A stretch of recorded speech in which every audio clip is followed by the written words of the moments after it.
Hi, my name is Wally.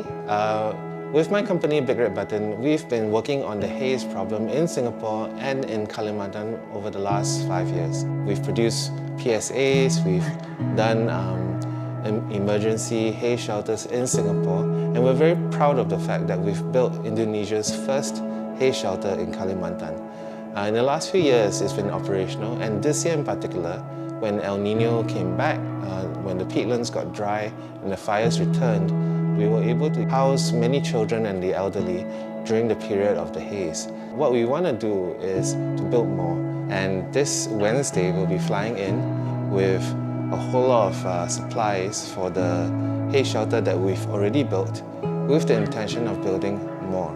In the 3 days, we intend to set up our second haze shelter in a school compound in one of their buildings, and we hope that it'll kickstart a season where our partners in Kalimantan will build more haze shelters with the support of their local community. So on this trip, we've been very privileged to partner with AirPlus. They are supplying us with 3,000 masks for children. This is going to be quite significant because usually it's very hard to find masks that fit the faces of children, and we believe their contribution will be very good for our shelter and the work ahead. We'll be bringing air quality meters so that our team over there can do educational trips and show the villagers what the air quality is like at any given time.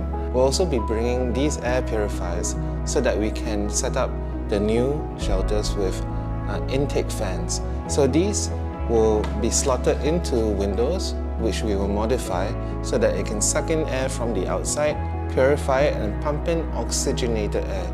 Because one thing that happens in an air shelter is that with all the people inside, CO2 levels will build up, humidity will build up, and we want a way to pump in air from the outside, filtered, without particles, so that we can get more oxygen into the room. We will also be bringing full face masks. These will be for the firefighters. That way, as they walk into the areas where there are fires, their eyes will be protected as much as their lungs will be too. So this will be really helpful as they fight fires in the peatland areas. In the last 5 years, we knew that the work we were doing with haze shelters was very much an adaptation work. It wasn't conservation. It's creating spaces so that people can survive the ill effects of climate change. If you ask me, what's next, right? If we can build haze shelters and do them well, what else could we do? What else could we do regarding the environment? Well, we have been doing something. We've planted 1,800 trees this year with a local partner, but we feel that progress has been very slow. We want to scale that work. We want to plant 100,000 trees in 3 months. And how could we do that? We want to use drones to plant trees. It sounds a little crazy, but we found a vendor who can do that. And it will require us to raise a significant amount of funds.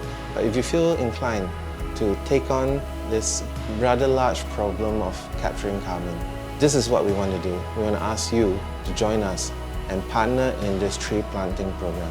1,800 trees just isn't enough. We need to do so much more to tackle the carbon that we need to capture. So join us. You'll find a link in the Give Asia page to give to that also.